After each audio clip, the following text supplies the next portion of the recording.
इस एंशिएंट कहानी की शुरुआत होती है कई साल पहले का समय दिखाते हुए, जहां धरती पर एक भी पिरामिड्स नहीं बने थे। जितने भी लोग मौजूद होते हैं वो सभी एक एक कबीला बनाकर रहते थे। उस समय में किसी भी टाइप का रूल्स एंड रेगुलेशन नहीं हुआ करते थे। लेकिन अब कुछ समय बाद एक कबीले का राजा जिसका नाम मेमनॉन था, वो धीरे धीरे सारी बस्तियों को खत्म करके अपनी तरफ करने लगा। दरअसल मेमनॉन राजा का उद्देश्य होता है कि वो पूरी दुनिया को अपने मुट्ठी में कर ले, इसीलिए वो हर एक राजा से लड़ाई करता और उसकी बस्ती वालों को अपने बस्ती में शामिल कर लेता। मेमनॉन ने तो अपने सैनिकों के साथ कई सारे युद्ध लड़े थे और अब तक वो पूरी तरीके से वो जंग जीतता आ रहा था। इसका सबसे बड़ा रीजन होता है एक खतरनाक विच जो अपने काले जादू की मदद से मेमनॉन को हमेशा फ्यूचर की पॉसिबिलिटीज बता देती थी, जिसके बाद मेमनॉन अपनी पूरी सेना के साथ उसी फ्यूचर के हिसाब से लड़ाइयां करता और उस पूरे जंग को जीत जाता। इसी तरीके से उस राजा ने अपने साम्राज्य को काफी ज्यादा बड़े स्तर पर बढ़ा दिया था और अब तो वो ऑलमोस्ट कुछ कबीले को हराकर एक बहुत ही बड़े साम्राज्य का नया राजा बन जाएगा। दरअसल मेमनॉन का जिस भी बस्ती वाले से युद्ध होने जाता,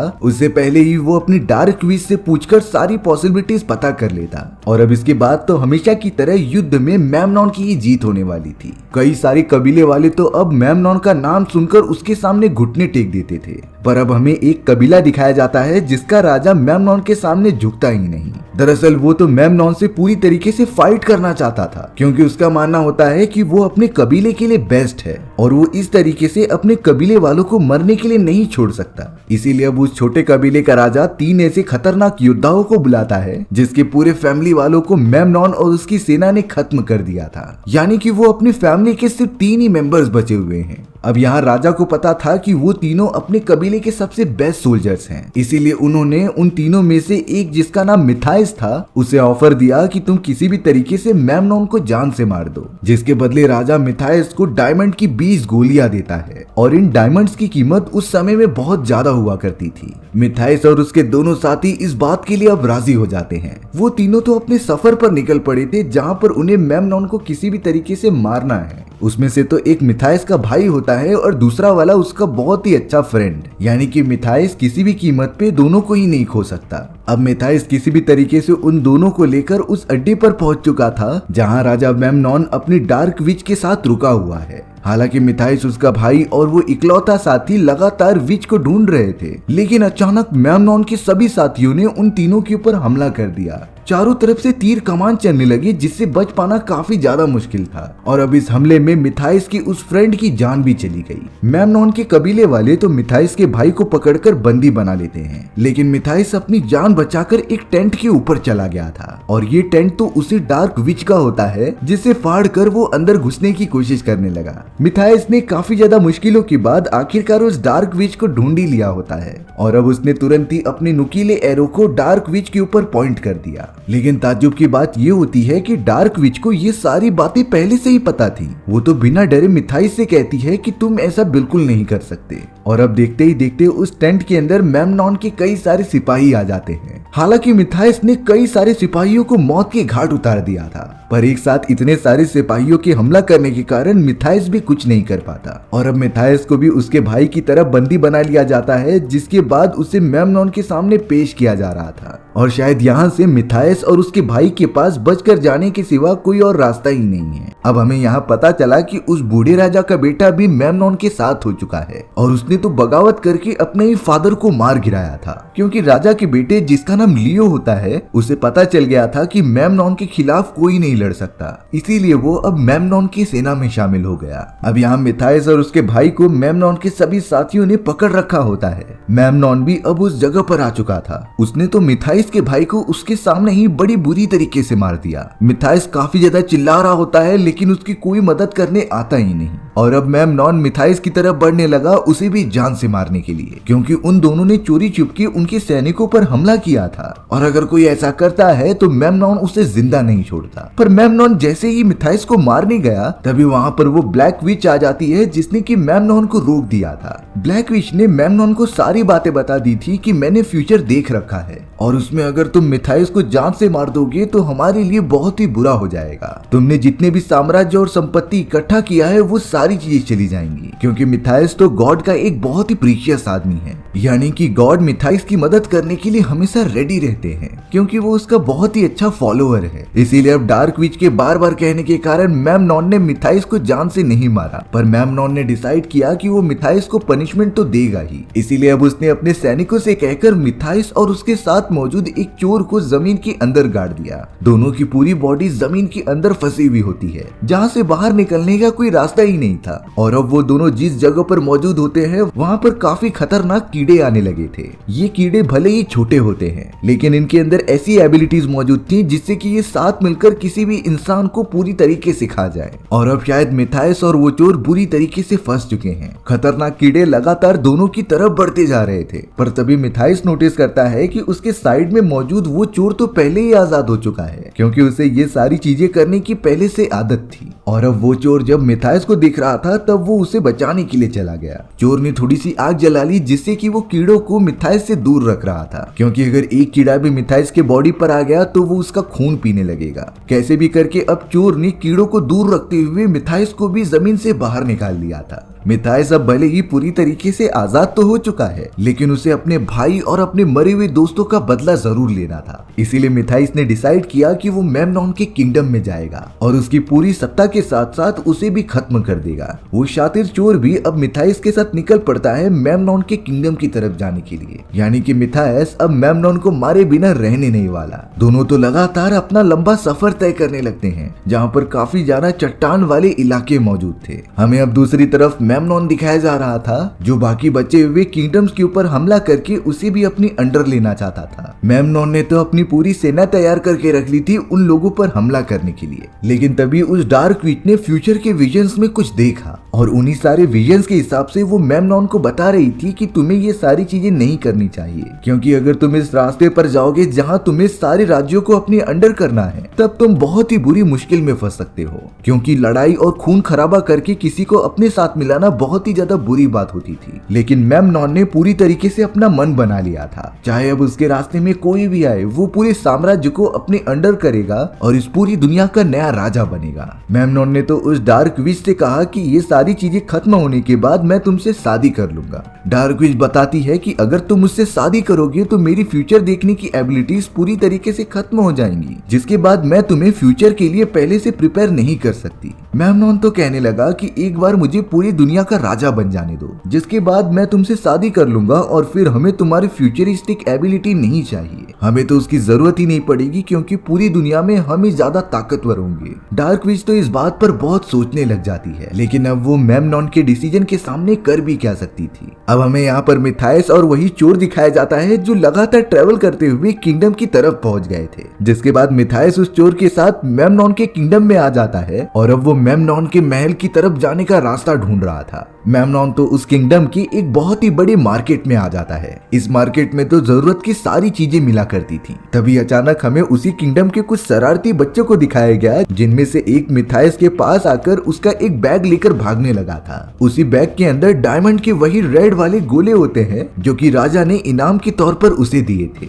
मिथाइस को जब ये पता चला तो वो तुरंत ही उस बच्चे का पीछा करने लगता है, क्योंकि वो डायमंड्स उसके लिए पूरी जिंदगी भर की कमाई है। वो बच्चे भले ही छोटे थे, लेकिन उन्हें इस किंगडम के सारे जगहों के बारे में पता था। पर बहुत ज्यादा कोशिश करने के बाद मिथाइस ने उस बच्चे को पकड़ ही लिया। उसने तो सारे रेड डायमंड ले लिए थे, लेकिन साथ ही साथ उस बच्चे ने एक डायमंड अपने मुंह के अंदर भी छुपा कर रखा था। लेकिन मिथाइस उसे भी पकड़ लेता है। अब यहाँ पर मिथाइस उस बच्चे से पूछने लगा कि आखिर तुम इस पूरी किंगडम के बारे में जानते हो, तो क्या फिर तुम्हें मुझे राजा मेमनॉन के महल तक लेकर चल सकते हो कि नहीं। वो बच्चा तो तुरंत ही राजी हो जाता है, जो मिथाइस को लगातार मेमनॉन के महल की तरफ लेकर जाने लगा था। जैसे ही वो दोनों लगातार आगे बढ़ते हैं, तभी अचानक वो एक चेंबर में आ चुके थे और उस चेंबर में तो एक बूढ़ा आदमी अपने एक्सपेरिमेंट कर रहा था। उस चेंबर के अंदर तो काफी सारे गोला बारूद के डिवाइसेस होते हैं। मिथाइस ने जब उस बूढ़े आदमी से बात की तब पता चला कि वो बूढ़ा आदमी भी मेमनॉन के खिलाफ है, क्योंकि उसे मेमनॉन का बिहेवियर बिल्कुल भी पसंद नहीं था और वो तो बहुत ही ज्यादा घमंडी और एरोगेंट होता है। उस बूढ़े आदमी के मुंह से मेमनॉन का नाम सुनते ही मिथाइस उससे पूछने चला आया था कि आखिरकार इस वक्त मेमनॉन कहाँ होगा, क्योंकि मिथाइस को अब किसी भी तरीके से मेमनॉन को ढूंढकर मारना है। हालांकि वो बूढ़ा आदमी कह रहा था कि तुम इतनी आसानी से तो उसे खत्म नहीं कर सकते, तुम्हें मेरी जरूरत पड़ेगी ही। लेकिन मिथाइस अपने ऊपर बहुत ज्यादा कॉन्फिडेंस था कि वो ये सारी चीजें अकेले कर सकता है। इसीलिए बहुत ज्यादा पूछने के बाद उस बूढ़े आदमी ने मेमनॉन का पता बता दिया था, जो इस वक्त महल के अंदर तलवारबाजी की प्रैक्टिस कर रहा है। मिथाइस तो बिना टाइम वेस्ट किए वहां से निकल पड़ा किंगडम की तरफ। वो छोटा बच्चा भी मिथाइस के पीछे पीछे जाने लगता है, लेकिन मिथाइस ने अपने उन रेड डायमंड में से एक डायमंड उस छोटे बच्चे को दे दिया, क्योंकि ये उसके साथ देने का रिवॉर्ड होता है। छोटा बच्चा भी इस बात से काफी ज्यादा खुश हो गया और वहां से चला गया। अब मिथाइस कुछ सैनिकों को मारकर किंगडम के अंदर घुस चुका था, जहां पर वो मेमनॉन के ऊपर निशाना लगा रहा होता है। मेमनॉन के आसपास कोई भी सिपाही मौजूद नहीं थे और मिथाइस को एक बहुत ही अच्छी अपॉर्चुनिटी मिली होती है मेमनॉन को खत्म करने की। मिथाइस तो तुरंत ही अपना बो एंड एरो लेकर मेमनॉन की तरफ निशाना लगाने लगा, लेकिन तभी अचानक मेमनॉन के सिपाही उसी छोटे बच्चे को पकड़ कर लेकर आ जाते हैं, जिसे कि मिथाइस ने वो रेड डायमंड दिया था। अब सारे सिपाही और मेमनॉन उस बच्चे के पास रेड डायमंड देखकर काफी चौंक जाते हैं, क्योंकि ये डायमंड काफी ज्यादा प्रीमियम हुआ करते थे। उन्हें लग रहा था कि इस बच्चे ने उनके राज्य में से ये सारी चीजें चोरी की हैं। इसीलिए अब मेमनॉन ने अपने सिपाहियों को कह दिया कि तुम सभी मिलकर इसका हाथ ही काट दो। इसीलिए अब सभी सिपाही प्रिपेयर करने लग जाते हैं खुद को और उस बच्चे का हाथ काटने के लिए। इसीलिए अब सारे सिपाही उस बच्चे का हाथ काटने के लिए एक दूसरी जगह पर लेकर चले जाते हैं। यहाँ मिथाइस को समझ ही नहीं पा रहा था कि वो मेमनॉन को मारे या फिर उस बच्चे को बचाए, क्योंकि मेमनॉन को मारने का इससे अच्छा चांस कभी नहीं मिल सकता। लेकिन बहुत ज्यादा सोचने के बाद मिथाइस ने डिसाइड किया कि वो मेमनॉन को छोड़कर उस छोटे बच्चे को बचाएगा, जिसकी जान अभी खतरे में है। सिपाही जैसे ही हथियार की मदद से छोटे बच्चे का हाथ काटने ही वाले थे, तभी मिथाइस ने एक एरो मारकर उसके हथियार को ही दूर फेंक दिया। सारे सिपाही समझ जाते हैं कि वहाँ पर मिथाइस मौजूद है, इसीलिए वो लगातार मिथाइस के ऊपर हमला करने लगे, जिससे कि वो मारा जाए। लेकिन मिथाइस काफी ज्यादा फुर्तीला होता है, इसीलिए वो उस जगह से भागता हुआ कहीं और चला गया। पर अब मिथाइस गलती से उस डार्क विच के टेंट में गिर जाता है। मिथाइस ने तो अब पूरी तरीके से डार्क विच को पकड़ लिया था, जो उसे कुछ ना करने के लिए कहता है, नहीं तो वो उसे जान से मार देगा। अब सारे सिपाही पूरे साम्राज्य में मिथाइस को ढूंढ रहे थे, पर यहाँ मिथाइस डार्क विच के साथ अपना हुलिया चेंज करके वहाँ से निकल गया, क्योंकि मिथाइस को पता था कि अगर डार्क विच उसके पास है तो मेमनॉन उसे ढूंढने के लिए जरूर आएगा और तब तक शायद वो उस बच्चे को भी कोई चोट न पहुंचाए। डार्क विच भी एक तरीके से अपने मन को शांत रखती है, क्योंकि उसे पता था कि मिथाइस कोई बुरा आदमी नहीं है, बल्कि वो तो अपने और अपने लोगों के प्रोटेक्शन के लिए ये सारी चीजें कर रहा है। मिथाइस ने तो अब डार्क विच को अपने सफर में शामिल कर लिया था। मिथाइस तो अब डार्क विच को लेकर रेगिस्तान वाले इलाके में आ गया था। मिथाइस डार्क विच को समझा रहा होता है कि मेमनॉन बहुत ही खतरनाक राजा है, अगर तुम्हारा यूज खत्म हो गया तो वो एंड में तुम्हें भी मार देगा। फिलहाल के लिए काफी ज्यादा ट्रेवल करने के बाद मिथाइस डार्क विच के साथ एक जगह पर रेस्ट करने लग जाता है। उन्होंने एक रात वहीं पर गुजारने का डिसाइड किया। मिथाइस और उसका वो चोर साथी वहां पर गहरी नींद में सो गए थे, लेकिन तभी एक अच्छा मौका देखकर डार्क विच वहां से भागने की कोशिश करती है, बट उसे पता नहीं था कि मिथाइस ने एक रस्सी बांध रखी है उसके पैर से, जिससे कि उसे बड़े आराम से पता लग जाएगा कि डार्क विच यहाँ से भाग रही है। मिथाइस तो डार्क विच के पास आकर पूछने लगा कि आखिर तुम यहाँ से भागकर मेमनॉन के पास क्यों जाना चाहती हो। तभी डार्क विच ने बताया कि जब मेरे सारे फैमिली मेंबर्स मर चुके थे, तब मेमनॉन ने ही मुझे संभाला था और अपने महल में रहने की जगह दी थी। तब से ही मैं मेमनॉन के लिए लगातार काम कर रही हूँ और उसने अपना एक तरीके से मुझे गुलाम बना कर रखा है। अब मिथाइस डार्क विच से कहता है कि लास्ट टाइम जब वो सभी लोग मुझे मारने वाले थे, तब तुमने आखिरकार मुझे क्यों बचाया था। डार्क विच कहती है कि मुझे पहले से ही पता था कि तुम ही वो आदमी हो जो मुझे वहाँ से छुड़ा कर लेकर आओगे, और ऐसा हुआ भी। मिथाइस सारी बातें समझ जाता है, इसीलिए वो डार्क विच के पैर पर लगी हुई रस्सी को काट दे रहा था, जिसके बाद वो उसे सिर्फ इतना कहता है कि अगर तुम्हें यहाँ से जाना है तो तुम जा सकती हो, लेकिन मैं बता दूं यहाँ से बाहर की दुनिया और भी ज्यादा खतरनाक है, जहाँ काफी ज्यादा खतरनाक लोग और जानवर रहा करते थे। मिथाइस ने तो पूरा डिसीजन डार्क विच के ऊपर छोड़ दिया होता है कि वो रुक भी सकती है और उसका मन है तो जा भी सकती है। डार्क विच काफी ज्यादा सोचने के बाद डिसीजन ले रही थी कि वो यहीं पर रुकेगी, क्योंकि उसे मिथाइस के पास सेफ्टी फील हो रही थी। अब एक रात उस जगह पर गुजारने के बाद वो तीनों अपना सफर वापस से तय करना स्टार्ट कर देते हैं, लेकिन अब बीच रास्ते में मिथाइस ने नोटिस किया कि मेमनॉन खुद नहीं आया है। उसने अपनी एक बहुत ही बड़ी सैनिकों की सेना उसके पीछे भेजी है पकड़ने के लिए। मिथाइस नहीं चाहता था कि उसकी वजह से डार्क विच और उसके चोर वाले दोस्त को कोई भी खतरा पड़े, इसीलिए वो उन सारे सैनिकों से अकेले ही लड़ाई करने के लिए चला गया था। मिथाइस के पास एक प्लान होता है। उसने अपने आंखों के ऊपर एक अजीब तरीके की पट्टी बांध ली थी, क्योंकि उसे पता था कि रेगिस्तान में अब एक रेतीला तूफान आने वाला है और ये तूफान धीरे धीरे उन सभी सैनिकों की तरफ बढ़ता ही चला जा रहा था। मिथाइस अब तुरंत ही उस मास्क को लेकर अपने घोड़े से लगातार सैनिकों की तरफ जाने लगता है और पीछे से वही बड़ा सा तूफान लगातार उनकी तरफ बढ़ता चला जा रहा था। रेतीला तूफान चारों तरफ मौजूद होता है जिससे कि सैनिक अच्छे से देख ही नहीं पा रहे थे, पर यहाँ मिथाइस जिसने की पहले से तैयारी करके रखी होती है उसने इस मौके का फायदा उठाया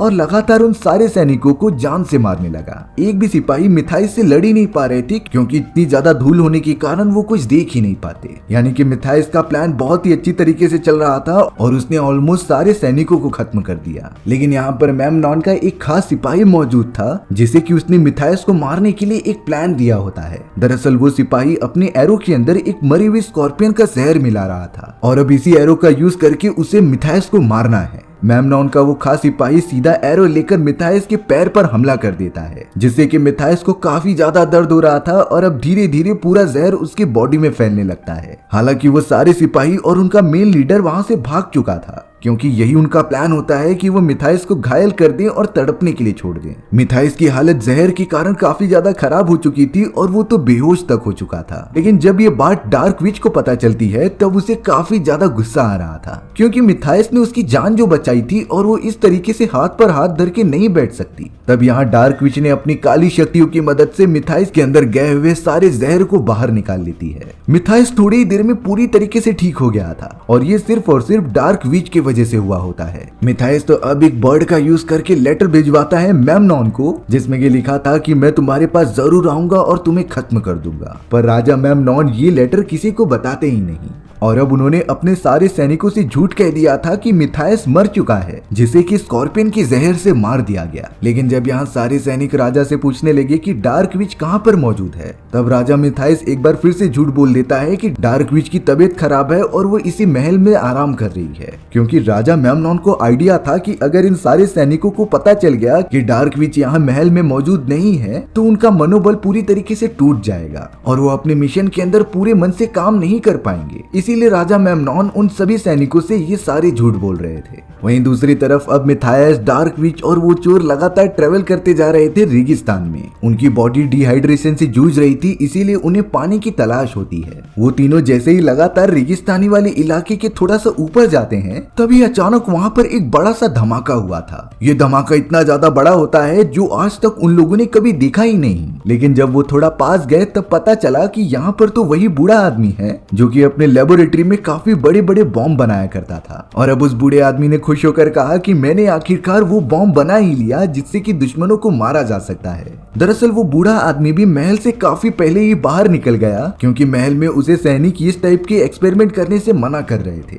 बूढ़ा आदमी डार्क विच को देखकर एकदम शॉक हो जाता है क्योंकि वो तो राजा मेमनॉन के साथ काम किया करती थी, आखिर वो मिथाइस के साथ कैसे आ गई। अब यहाँ सारी सिचुएशन समझने के बाद वो बूढ़ा आदमी मिथाइस के साथ उसके सफर में शामिल हो जाता है। वो चारों अब पानी की खोज में आगे बढ़ने लगे थे। हालांकि कुछ समय बाद उन्हें पानी मिल जाता है और वो उसे बड़े मजे से पीने भी लगे थे, पर अचानक वहाँ पर कुछ कबीले के लोग आ जाते हैं जिन्होंने सभी को पकड़ लिया था। वो तो मिथाइस और उसके सभी साथियों को बंदी बनाकर अपने पास ही वाले कबीले में लेकर आ जाते हैं। दरअसल ये वो कबीला था जो राजा मेमनॉन से बचकर रह रहा होता है क्योंकि वो नहीं चाहते कि राजा मेमनॉन उनके ऊपर राज करे और उन्हें तकलीफ पहुंचाए। मिथाइस और उसके सभी साथियों को जल्द से जल्द वहां के कबीले के सरदार के सामने पेश किया जाता है। दरअसल कबीले का सरदार मिथाइस को पहले से जानता था, लेकिन उन दोनों के बीच हमेशा से एक कंपटीशन की भावना लगी होती है। इसीलिए अब उस कबीले का सरदार कह रहा था कि तुम सभी लोग डार्क विच को मेरे पास लेकर आ जाओ। लेकिन मिथाइस इस तरीके से कैसे डार्क विच को किसी के हवाले कर देता। वो तो अब सभी सैनिकों के सामने खड़ा हो जाता है और कहता है कि अगर तुम्हें इसे पकड़ना है तो मुझसे लड़ाई करनी होगी। कबीले का सरदार ये सुनते ही काफी गुस्सा हो गया, इसीलिए अब वो खुद ही वहाँ नीचे आ जाता है मिथाइस से लड़ाई करने के लिए। दोनों के बीच एक घमासान फाइट चालू हो गई थी जो काफी ज्यादा मजेदार होती है क्योंकि उन दोनों का वेट और फाइटिंग टेक्निक्स ऑलमोस्ट सेम थी। लेकिन मिथाइस के पास एक एडवांटेज था कि उसने अलग अलग टाइप की फाइटिंग स्किल्स सीखी होती हैं, इसीलिए उसने ज्यादा पावर लगाने के बजाय अपनी स्किल्स का यूज किया और उस कबीले के सरदार को हरा दिया। मिथाइस तो कबीले के लीडर से पूछने लगता है कि आखिर हमारा दुश्मन तो सेम है और वो राजा मेमनॉन है, तो फिर हमें आपस में लड़ने के बजाय उसके अगेंस्ट लड़ना चाहिए। पर उस कबीले का लीडर कह रहा था कि आखिर मेमनॉन के पास तो इतनी बड़ी सेना है, उनके साथ आखिर कोई कैसे लड़ सकता है।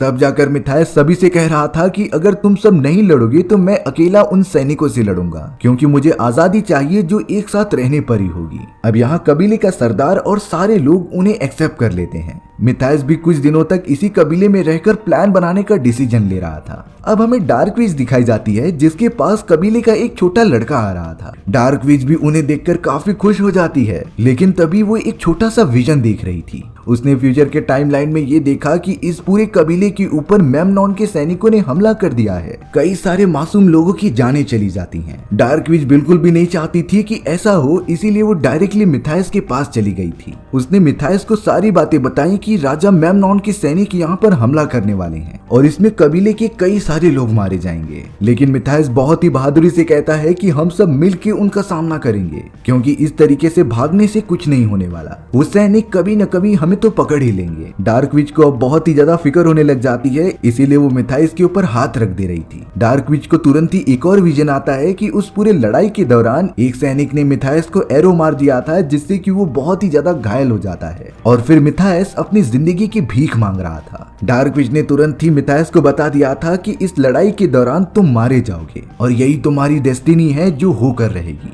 मिथाइस डार्क विच को हंसते हुए कहता है कि अगर मेरी यही डेस्टिनी है तो मैं अपनी जान कुर्बान करने के लिए तैयार हूँ, लेकिन मैं अपनी पूरी कोशिश करूंगा उन सैनिकों को मारने के लिए। अब यहाँ मिथाइस और डार्क विच एक दूसरे के काफी क्लोज आने लगते हैं, क्योंकि दोनों एक दूसरे को पसंद करने लगे थे। देखते ही देखते उन दोनों का एक रिलेशन चालू हो जाता है। अब यहाँ कबीले में समय बीतता चला जाता है। डार्क विच की तो फ्यूचर देखने वाली सारी एबिलिटीज खत्म हो जाती हैं, क्योंकि ऐसी शर्त पहले से रखी गई थी कि डार्क विच अगर किसी से रिलेशन बनाएगी तो उसकी पावर्स चली जाएंगी। यानी कि डार्क विच अब एक नॉर्मल इंसान है। इसीलिए डार्क विच बीच रात में उठकर एक घोड़े पर बैठ जाती है जो सीधा मेमनॉन के महल की तरफ जाने लगी थी। सुबह होने पर जब मिथाइस को इन सारी चीजों के बारे में पता चलता है तो वो काफी गुस्सा हो गया था, क्योंकि वो डार्क विच से ये बिल्कुल भी एक्सपेक्ट नहीं करता कि बुरे समय में वो उसे छोड़कर चली जाए। और मिथाइस को पता होता है कि डार्क विच जरूर मेमनॉन के महल की तरफ गई होगी। इसीलिए मिथाइस तुरंत ही अपना हॉर्स निकालता है और उसके पीछे जाने लगता है।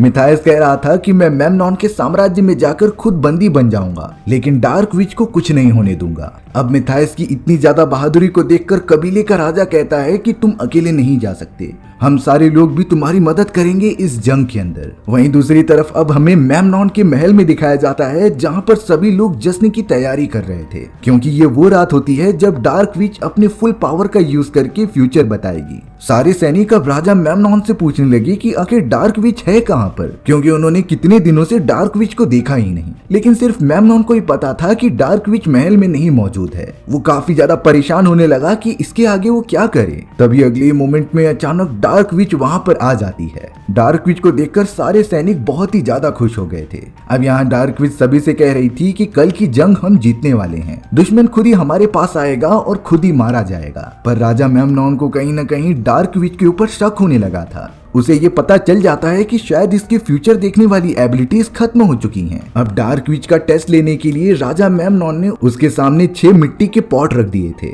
4 मिट्टी के पॉट में जहरीले सांप होते हैं और अब डार्क विच को अपनी एबिलिटी का यूज करके उस मटके के अंदर हाथ डालना है जिसमें कि स्नेक नहीं है। डार्क विच इस बात से थोड़ा सा डर जाती है। वहीं दूसरी तरफ हमें दिखाया गया कि मिथाइस और उसके सभी कबीले के साथी अंदर घुसने की कोशिश कर रहे हैं। उन्होंने तो सामने आने वाले सारे सैनिकों को मारना स्टार्ट कर दिया था और अब तो मिथाइस के साथ वो बूढ़ा आदमी भी मौजूद होता है जिसने कि अपने बनाए गए कई सारे बॉम्ब उन्हें दे दिए थे और अब मिथाइस के कबीले वाले उन्हीं बॉम्ब को महल के चारों तरफ लगाने लगे। यानी कि वो सभी लोग पूरी प्लानिंग बनाकर आए हैं। अब यहाँ डार्क विच को 6 पॉट में से एक पॉट के अंदर हाथ तो डालना ही था, इसीलिए वो एक पॉट के अंदर हाथ डाल देती है जिसमें कि सांप मौजूद था, पर वो सांप डार्क विच को काटता नहीं। जिसके बाद विच उस सांप को लेकर मेमनॉन को कहने लगी कि तुम बहुत ही बुरे हो, तुम इतनी ज्यादा सेल्फिश हो कि दूसरों के बारे में सोचते ही नहीं और इसी वजह से तुम इस साम्राज्य को डिजर्व भी नहीं करते। मेमनॉन इस बात से बहुत ज्यादा गुस्सा हो जाता है, इसीलिए वो डार्क विच को मारने के लिए आगे बढ़ ही रहा था। तभी अचानक वहाँ पर मिथाइस आ जाता है जिसने कि मेमनॉन को मारना स्टार्ट कर दिया और अब उन दोनों के बीच एक घमासान लड़ाई चालू हो जाती है। यहाँ दूसरी तरफ कबीले के लीडर ने अब राजा के उस बेटे को भी मार दिया था जिसने कि अपने फादर को जान से मारकर मेमनॉन से हाथ मिला लिया होता है। कबीले का लीडर इसी तरीके से लगातार सैनिकों को मारता हुआ आगे बढ़ता ही जा रहा था। क्योंकि उसे मिथायस को सपोर्ट जो करना था। वहीं अब मिथायस और मेमनॉन के बीच लड़ाइयाँ काफी ज्यादा बढ़ चुकी होती हैं। मेमनॉन ने तो चालाकी की और मिथायस के आंख में मिट्टी डाल दी। मिथायस तो इन सारी चीजों की वजह से कुछ देख ही नहीं पाता और अब पीछे से एक सैनिक अपना बो एंड एरो लेकर आता है जिसने की एरो चला दिया था मिथायस के ऊपर। डार्क विच इस चीज को देख लेती है और उसे समझ में आ गया था कि शायद ये वही मोमेंट है जब मिथायस मारा जाएगा, इसीलिए वो लगातार मिथायस को चौकन्ना करने के लिए उसके पास भागते रहती है। मिथायस भी इस मोमेंट के बारे में पहले ही जानता था और वो एरो डायरेक्टली डार्क विच को न लगी, इसीलिए मिथायस ने उसे दूसरी तरफ घुमा दिया। एरो सीधा मिथायस के बैक पर आकर लगता है जिससे कि उसे काफी ज्यादा दर्द होने लगा और वो वहीं पर गिर गया। डार्क विच समझ नहीं पाती कि वो मिथायस को बचाए कैसे, क्योंकि यही चीजें उसने फ्यूचर में देखी थी। मिथायस सोच रहा था कि अगर वो इस तरीके से हार मान लेगा तो मेमनॉन डार्क विच को जान से मार सकता है, इसीलिए मिथायस बड़ी हिम्मत करके उठता है और अपने बैक पर लगे हुए एरो को निकालता है। उसने हाथ में बो एंड एरो ले लिए थे जिसे कि वो पॉइंट कर रहा था मेमनॉन के ऊपर, पर यहाँ मेमनॉन बहुत ही ज्यादा कॉन्फिडेंट होता है क्योंकि वो इस तरीके के एरो के हमले को अपनी तलवार से ही रोक लिया करता था। लेकिन इस बार मिथायस ने बो एंड एरो को इतनी तेज चलाया कि उसकी स्पीड अचानक डबल हो जाती है और वो एरो सीधा जाकर मेमनॉन के चेस्ट पर लग गया था। मेमनॉन तो उसे रोकने के लिए बिल्कुल भी उसे देख ही नहीं पाता। मेमनॉन तो बहुत ही ज्यादा घायल होकर नीचे की तरफ गिरने लगा था। तभी मिथायस के साथ काम करने वाले उस चोर ने चारों तरफ लगे हुए बॉम्ब को एक्टिवेट कर दिया जिससे कि अब लगातार महल के चारों तरफ ब्लास्ट होने लग जाते हैं। मेमनॉन के सारे सिपाही इस धमाके के अंदर आने के बाद मारे जा रहे थे। वहीं मेमनॉन जो कि ऊंचाई से नीचे गिरता है वो इसी धमाके के अंदर जाकर मारा गया था। देखते ही देखते मेमनॉन की पूरी सेना खत्म हो जाती है। मिथायस भी डार्क विच को लेकर वहां से बाहर निकल गया था अपने सारे साथियों के साथ और अब उस साम्राज्य की सारी जनता मेमनॉन के बाद मिथायस को ही अपना नया राजा मान लेती है क्योंकि मिथायस बहुत ही ज्यादा दयालु था और वो अच्छाई के लिए काम करता है। सारी चीजें एकदम नॉर्मल हो चुकी थी। अगले दिन उस दूसरे कबीले का लीडर वहां से जा रहा होता है जो कि मिथायस को कांग्रेचुलेट कर रहा था क्योंकि आखिरकार उसे वो मिल गया जो कि वो बचपन से चाहता था। डार्क विच मिथायस से कह रही थी कि अब जाकर इस साम्राज्य में सुख और शांति होगी।